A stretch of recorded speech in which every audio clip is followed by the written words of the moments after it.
What's up, Zach here, and today I've got the all-new Equals 24/7 shoe designed by legendary sneaker designer Aaron Cooper.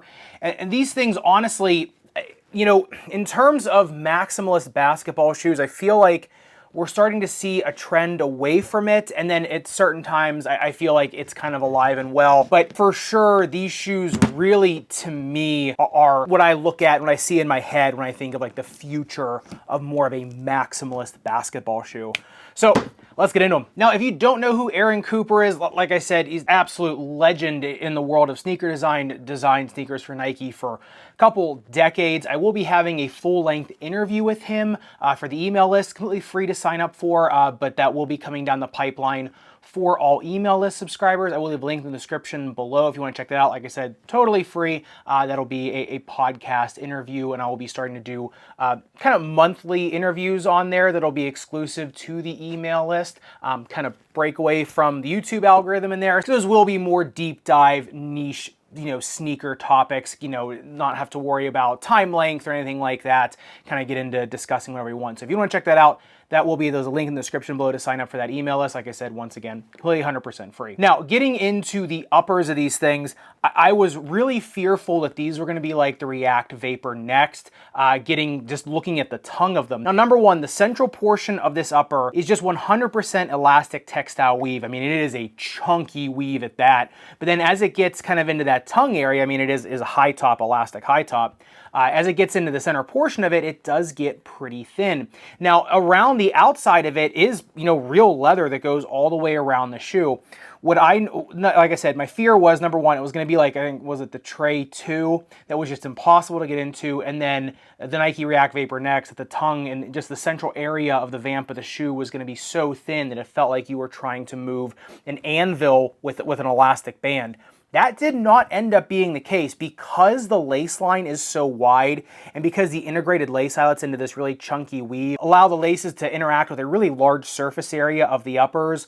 Plus, when we get into the midsole, there's another huge reason why these shoes don't feel like clunkers.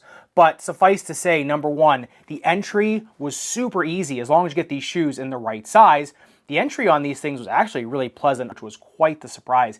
The other surprise was the fact that the laces did not irritate the top of my foot, and that's just the way they sit, right? It's these integrated lace eyelets. They lay a little bit more flat. The laces are a little bit more chunky, so they compress a little more. So in terms of lace irritation, lockdown, and just the feelings of, kind of step to step on these shoes, which, like I said, a lot of it has to do with the midsole, really, honestly, a very, very pleasant surprise. What was not a surprise, unfortunately, was the heat trapping of these things. You look at the breathability test, they did come in at 131.1 degrees, which, yeah, is getting up there. You really can't get away from that with a footbed that is so low and covered by TPU, by foam, by leather, and then by a weave.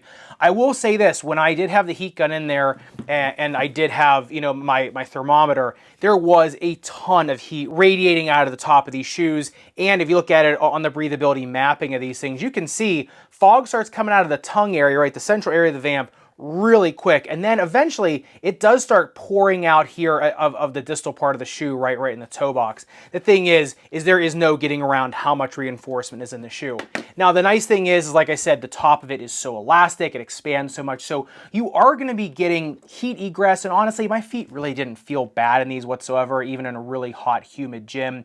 But I will say, though, that if you're looking for a super breathable shoe, it is more of like a Jekyll and Hyde because the top of it breathes exceptionally well, gets rid of moisture exceptionally well. The bottom half of it, especially with a Pebex insert in there, the bottom half of it is going to hold on to a little more heat and moisture. Speaking of the bottom half of the shoe, you look at the upper durability test on these things, 10-second highest grit sandpaper. I mean, yeah, the burr does start to work through that leather pretty good. It does not get past it, but in terms of this shoe on outdoor courts, if you're a dragger or a slider, yeah, they're probably going to start to look pretty weird. All right, but getting into the midsole teardown, this is something that I noticed the second that I put these on. Now, number one, but before I actually show the teardown of the shoe, I want to show what's on the side. So see these little TPU bubbles here, these bars on the medial and lateral side? A lot of times those are window dressing, right? They really don't do anything to the stability of the shoe. Whereas in the 24/7, if you look at it now on the teardown, you can see you're actually sitting on these things, right? They're molded to the bottom of your foot. So number one, you're on a full bed of Pebex foam, which is Pebex thermoplastic foam. And then as you can see, just like in a lot of the Asics tennis shoes, there is no internal shank in the shoe. The shank is on the outside, right? You're actually sitting on it. And what I noticed with the Asics shoes and with these is the footbed feels a lot more comfortable. It feels like a footbed without a shank. It feels like something like the Jordan 39, right? Where it's super plush, super comfortable, instead of like the Jordan 39 where it's just a floppy mess, right? In terms of side-to-side stability and in terms of durability. Whereas in this one, these two rails on the outside, just like on the Asics Gel Resolution shoes in the tennis space, which I've always held in such high regard for this design, it's kind of the same thing where is, you know, the foam, number one, is being held up from the sides, your foot is being held up from the sides, and all the side-to-side stability, right, all the torsional rigidity of this shoe is taken up by these huge rails of TPU on the medial and lateral side of the shoe. If you look at the bounce height test on these things, I thought this was the most fascinating part of it. Only got 32 centimeters in the rear foot and then 34 in the forefoot. We're not used to seeing that with Pebex-based foams. Used to be getting a lot more into the 40s on those types of foams. And what I noticed is you know, I know a lot of times I'll put that bar on the bottom there that shows you kind of, you know, where I feel like the shoe lands in terms of bounce versus shock absorption. And a lot of times I feel like that graph can be somewhat misleading unless I kind of, you know, caveat it. Whereas sometimes in the middle of it, it really means that it's not good at either. And sometimes when that bar is in the middle, to me, it means that it does both really well. And in these ones, I really felt like it was kind of a nicely tuned type Pebex, right? Where it felt a little bit more dense underfoot, but it also, you know, it had that shock absorbing capability. It felt shock absorbing, but if you put enough energy into it, like I said, this shoe is, you know, it's over 16 ounces for a men's size 11. It's not a light shoe. But when you engage those rails of the shoe and when the shoe actually started bending, that Pebex really did give some snap. And so to me, this is not a typical Pebex setup shoe. If you're looking for something that feels like it's bouncing to the moon, this isn't it.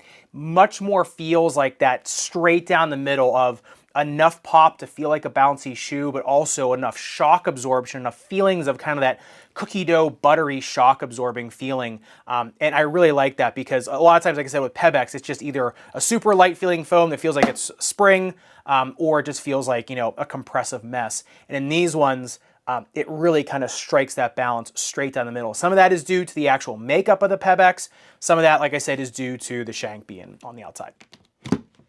Are we getting into the outsole tread? If you look at the product page on this, it says it's a shark skin inspired outsole tread. To me, I see this as more just like a nubbed outsole tread pattern. The rails of it, this white rubber here, that comes in at a 19 in terms of the durometer. I mean, it's pretty high durometer. The central portion is only 11.5, so much softer. And from the outside in, you almost see these like, linear ribbons of pattern, almost mimics, the human foot with the toes here and everything. And then that shape almost kind of makes the lateral flange of these things. What I notice about this shoe is, though, it actually does take some bending of the shoe to really notice how good the traction is. You look at this thing on the grip test ramp, and this is one of the few shoes I think this grip test ramp really lies with. It slipped at 39 degrees, which isn't, it's middle of the pack. It's not bad, anything like that. It's just pretty normal. But because of how this, tread is set up and because these little nubs are inset a little bit, the shoe does need to bend at the metatarsal heads, right, to really get the action of this. What I noticed is, especially on the slicker courts that I've been playing on recently, this thing was about as sure-footed gets. You can kind of see on the viewing box too, where once you start kind of bending the shoe down, that's when you start to see that wave, right, all those treads kind of moving. And I think that's right. It's more of a dynamic outsole, right? You really have to press into the shoe and bend the shoe. I say not really press into it, but bend it. And that's where you get the best action of this outsole tread. So, I mean, it's we've seen this type of tread pattern before, right? Where you get the ribbons of tread, then on the inside, you kind of get the more interesting, almost like more suction cupping type treads. And on these ones, really no different. But like I said, it's more of a matter of you break the shoe in and all of a sudden, this traction becomes really elite. And honestly, I didn't notice really any dust pickup either, just because of, kind of the nature of this tread. So very, very easy to brush down if you do get any dust on it. But to me, this was one of the more sure-footed shoes out there. Also because of all the material on the bottom of the shoe, a little more bottom heavy, so also a little more confidence, a little more bottom stable. And speaking of that, look at the speed ratio of these things. Only comes in at a 2.09, a shank score of 0.1. I don't count the full length unless it's bottom loaded. 2.19 this comes in with the shank score. And I think that's kind of where they belong. Like I said, it is still a maximalist basketball shoe, right? You know, it is still a lot of shoe. Yes, the shoe does pick up and move a lot better than you think it's going to be, and it's not nearly, you know, as heavy feeling as it would, you know, appear to be, you know, on the scale. So I would say for a maximalist basketball shoe, it definitely picks up really well, and it doesn't feel like the weight that it carries. But, you know, is it a super speedy like GT Cut 3? No, but it's also not meant to be. You look at this thing though, on the outsole durability test, 10 seconds highest grit sandpaper. Yeah, on the outside of the rubber, right, that higher durometer, not even a millimeter of damage, basically just scuffs it up. However, the central portion of this shoe, yeah, I mean, over a millimeter of damage on this. So remember, this thing is sharing the load a lot, right? There's a lot of rubber down here, and the softer rubber, like I said, it is kind of braced by that, you know, harder rubber on the outside. So I think, as long as we keep these things on indoor courts where I really think they're supposed to be, I do think that the durability is going to be pretty decent, especially because the rubber thickness is just so crazy. I mean, these things are caverns of rubber. So even though the rubber on the inside is a little bit softer, I think the tread depth of it and the fact that it is braced by the harder rubber will still give you a pretty decent durability profile as long as you keep them on indoor courts. But as I alluded to when I talked about the entry into these shoes, probably my favorite part of these is their fit. I usually, no pun intended, but I just usually have fits with these types of shoes, trying to get my elephant foot inside of them. And these ones were a complete and utter, you know, departure from that. Now, the inflare on these gets up to 15 degrees. These things are inflared pretty good. You kind of need that for a shoe this big, right? So it does have a pretty decent inflare, but because the tops of them are elastic, because it is a little bit softer leather, they definitely expand a little bit better, accommodate a lot more feet a lot easier. Now, the shoe does come in pretty standard in terms of length, but the usable space on it, because of how the shoe is molded and the insert, comes in just actually a hair short, not enough to really make it a big difference, I would say. In terms of width, these things have a 9.7 centimeter metatarsal width, a 10.5 centimeter toe box width. They only taper 26 degrees by my measurements. So honestly, a very, very, very forgiving shoe, number one, with material as well as just shape of the shoe. So I'd say if you're a narrow foot, I would try to be going down at least a half size on these. If you're long-toed, a half size. If you're short-toed, you might want to try to go down one size on these, especially because, like I said, the entry is okay. If you're a slender foot, you can get into them. You can get a huge weight reduction in them, and then that speed ratio then goes up for you. If you're a medium foot, it'd probably go down one half size on these. 2E, just go true to size. A 4E, I'd probably try to break these in true to size.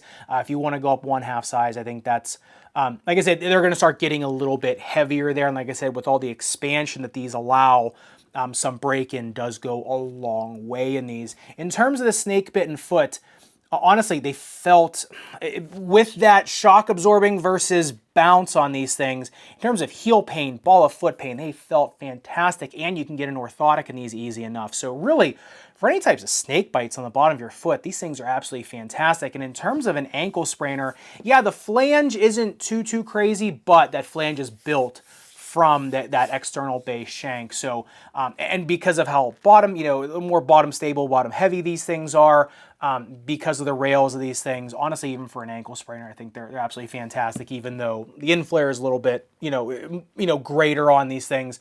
If you're looking for a shoe like this, more elastic uppers, more elastic high top, I still think it's a pretty good pick. Honestly, with the way these are designed, kind of like the A6 Gel Resolution, I always talk about this in Tennis Space, you can check those reviews out, I kind of say the same thing.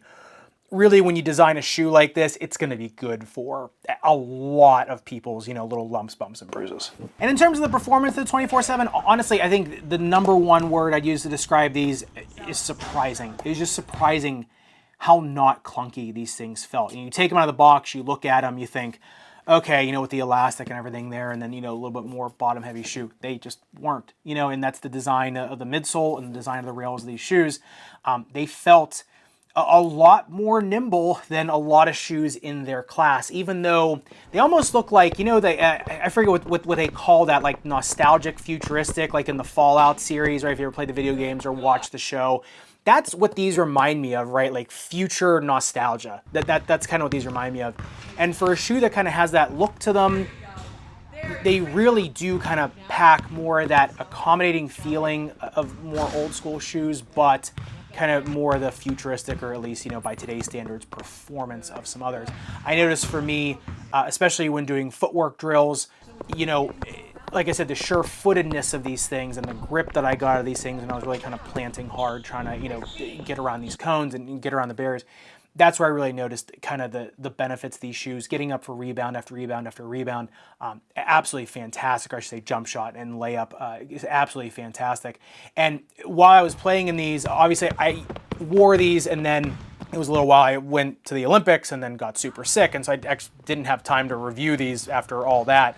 But I was playing in these when I was still having some pretty decent knee pain, and these were like one of the first shoes where I just had none. Right, and it just completely went away, and it's just the design, right? It's that external base shank and then the foam. So much like some other shoes, like I said, that have these in there. If you're looking for more of a maximalist shoe that does not feel as clunky as some of the other ones you might have been used to, you know, back when these really reigned supreme, I really think that you know, a lot of people are really going to find a friend in these and just kind of find some of that feeling that they wanted to have in more of those forgiving, more maximalist, high-top basketball shoes, but with a little bit more of the snap and performance and pop of some of today's shoes. So love to hear your thoughts in the comments down below on these, especially if you've picked up a pair of these. It took me a while to get a pair of these ones, and like I said, even longer to review them just because of, you know, life for me. But I'm super excited to talk to Aaron about these and kind of see what his philosophy was, especially kind of getting into the nitty-gritty in terms of, you know, why he made the shoe, you know, in flare the way it does, the external base shanks, that kind of stuff, and how he integrated, you know, the elastic chunky weave in these, and while not making them feel like I said, you're trying to lift a cinder block with an anvil. So once again, if you do want to check that out, make sure you sign up for the email list down below. That interview will be coming out imminently. And if you do want to see what I'm talking about when I was comparing, you know, kind of that midsole feeling from the Jordan 39 to these, make sure you click into this video up above and subscribe down below. Respect your rubber and foam. I'll see you somewhere in the Sneakerverse.